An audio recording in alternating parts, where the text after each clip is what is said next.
I am utilizing the Bid Integrations plugin to establish a connection between these two platforms. Let's go to Bid Integration Dashboard. Click on Create Integration. Search and select Forminator.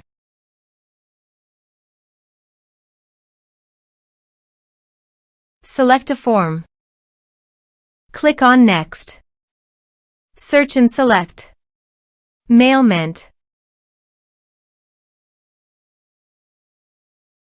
Connect.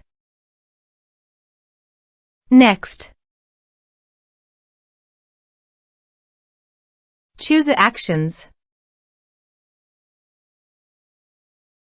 Select a list. Select tags. Select subscription status. Map the respective fields.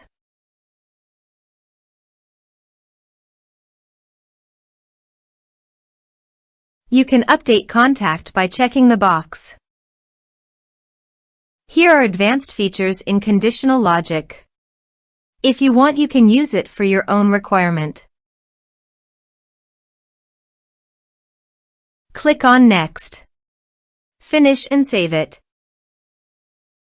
Let's submit a form.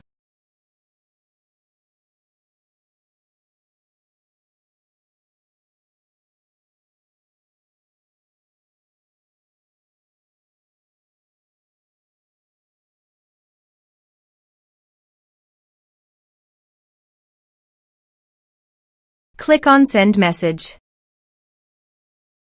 Now go to Mailment Contact Dashboard. And you can see the data came successfully in the Mailment. Thanks for watching.